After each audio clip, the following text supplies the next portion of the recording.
Hello students, how are you all? Hope all of you are keeping well.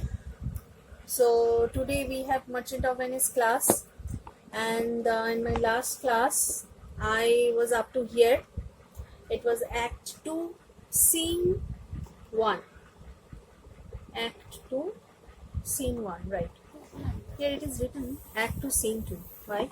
Because Act 2 Scene 1. Yes. So we were here. Morocco was introduced himself with Portia, and he was trying to impress Portia by telling about his courage, his valiant features, and he was telling Portia that not to misunderstand him by his complexion, because he was a dark person. And why he was dark, that was his another explanation. He told that he is a neighbor of the sun. That means the rays of the sun come straightly to the country Morocco, and every people of that country is dark in complexion. So here Morocco is telling another thing, and what is that? Even for that, let's start. Even for that I thank you. Therefore I pray you, lead me to the cascades. So Portia was telling that if she had the chance to choose a person according to her own wish, then Morocco would be in the list, or Morocco would be in the queue. So by came through this fact, Morocco was thankful to her, and he was requesting her to take him to the cascades, and he didn't want to waste his time, and he wants to choose the cascade immediately. So therefore I pray you, lead me to the cascades to try my fortune by this scimitar. Scimitar, that means the sword. By this scimitar that slew the Sophie and the Persian prince that won 3 fields of Sultan Soliman, I would outstare the sternest eyes that look, outbrave the heart most daring on the earth. So that means he had defeated a Persian prince and Sophie several times, and he's so courageous that he can take on every person who is regarded as the courageous person, and he can take care of the lady as no one can. So by this kind of words, he was trying to impress Portia.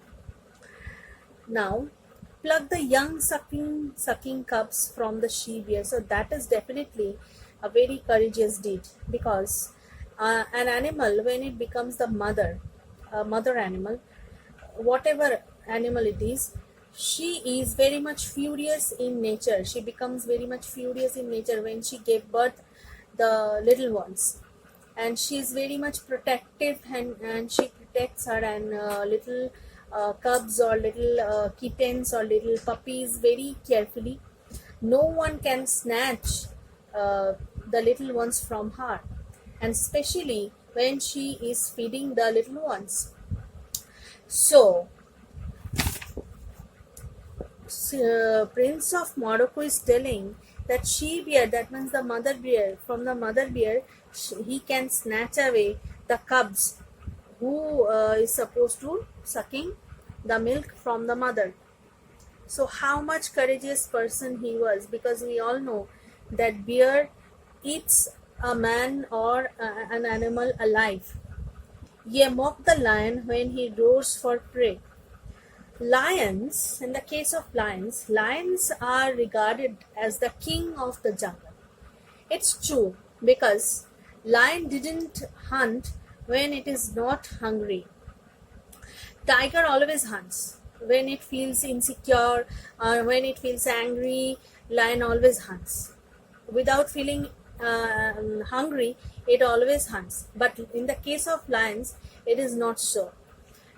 Quite like the king, it is called the king of the jungle, and quite like the king, it hunts when it is only hungry, and after 2-3 days it hunts. And when it hunts, it is very much ferocious. and no one can snatch its prey from the hungry, ferocious lion. So it was very courageous for Morocco to snatch its prey or mock it or with it, take on with it in the fight when the lion is going to hunt its prey. To win the lady, but alas the while, if Hercules and Lycus, both are the titans, we all know that, and they were very much courageous person. At the same time, they were very big, and they did so much things with their courage, with their heaviness. So, but when it is the case of luck, when it came to the case of luck, no one can prove his courage in the case of luck. So it happened with Hercules and Lycus also, and they were playing the game of dice, and when they throw the dice, fortunately someone's dice goes through a short distance and someone's a little bit farther. So it all the things depend upon the fortune, which is which is the better man, the greater throw may turn by fortune from the weaker hand. So is Alcides bitten by his page, that means his servant boy, and so may I, blind fortune leading me, miss that which one unworthier may attain, and die with grieving. So here Morocco is telling that when I will be choosing the casket, it is completely depends on my fortune. It doesn't depend on my courage. So I cannot show my courage, my capability in choosing the casket. So it's completely depends on my fortune and my luck. So I want to see whether I may be fortunate to win you, I may be fortunate to get you by winning the competition or not. So I'm very much worried about it. So come to the next page. Portia, you must take your chance. So Portia is guiding Morocco that you must take your chance. Because you are courageous, you are a prince, and you have certain opinions about certain matters, whether it is a battlefield or whether it is a competition ground. So you should take the chance and either not attempt to choose at all. And if you have any kind of mentality to that, whether I should take the chance or not, then you may quit. You may quit from the competition, like the four suitors. They have come before, and they decided that not to take part in the competition because they have thought if they be unsuccessful in choosing the proper casket, then they will not be able to marry in their lives. So by thinking all these problems and thinking all these points, they decided not to take part in the competition, and they went back. So like them, you can also do that. So the thing completely depends on you, whether you want to take part in the competition or not. So, or swear before you choose, if you choose wrong, never to speak to lady afterward. And there is a condition. If you want to take part in the competition, you want to choose the proper casket, you have to take an oath. You have to swear before you choose. And what he has to swear, that if he choose the wrong one, he will be not allowed to talk with the lady afterwards, and he will be not allowed to talk any kind of thing, any words regarding the marriage or anything, and he have to leave the place certainly on that moment. In way of marriage, there be advised. So it is advised, and it is told in the will of my father also. So Morocco is telling, nor will not come bring me unto my chance. So there is nothing to consider. He don't want to consider about these points. He wants to take the chance to choose the proper casket. Take me to the place so that I may take my chance. So he want to take the chance of luck. Now Portia is telling, first forward to the temple. After dinner, your hazard shall be met. So Portia is advising him that first come to the chapel, that we may pray to the chapel or the church. You will try your luck after dinner. Now Morocco, good fortune then. May good fortune be mine. That means he want to win. He wanted to win the competition and he wanted to marry Portia rather, to make me blessed or cursed among men. So let's see whether I am blessed in the men and become I am the worst person and cursed in the men. So here our act 2 scene 1 ends. Now we are going to enter in the act 2 scene 2 portion. So before starting this scene, I am just giving you a small description of the introduction. Lancelot Gobbo. It's a new character to us. Who is Lancelot Gobbo? Lancelot Gobbo is the servant of Shylock. Shylock has had mentioned about him in the previous scene that he is the most unthrifty servant. That means he is the most careless servant, and he had left his house in his guidance. So Shylock's servant is Lancelot Gobbo, plans to leave Shylock's service and offer to work for Bassanio. And he here Lancelot is very much regretful in company with Shylock, because he knew everything about Shylock's business and how he earned his money, all the things he know, and that is why he want to leave the company of the devil or the Shylock, and he want to be the servant of Bassanio. Lancelot's father supports him, and in this way of working, Lancelot's father supports him fully, that you go and work with Bassanio. Bassanio appoints him. Then Gratiano comes to Bassanio asking for a favor. He wishes to accompany Bassanio to Belmont, because Bassanio is going to Belmont in order to marry Portia, in order to take part in the competition of the marriage of Portia. And Gratiano wants to go with him. Bassanio agrees on condition that Gratiano will behave himself. Gratiano was very much frivolous a person.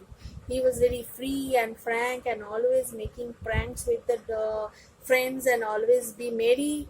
And this kind of behavior might make someone misunderstand about them.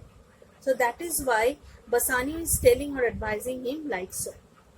So let's start the scene here. The conversation is too long. Lancelot, that is the servant of Shylock. Certainly, my conscience will serve me to run from this Jew, my master. Conscience, that means the inner voice of the human being. Certainly, my conscience will serve me to run from the Jew, my master. The fiend is at mine elbow, and tempts me, saying to me, Gobbo, Lancelot Gobbo, good Lancelot, or good Gobbo, or good Lancelot Gobbo, use your legs, take the start, run away. So what did he want to say?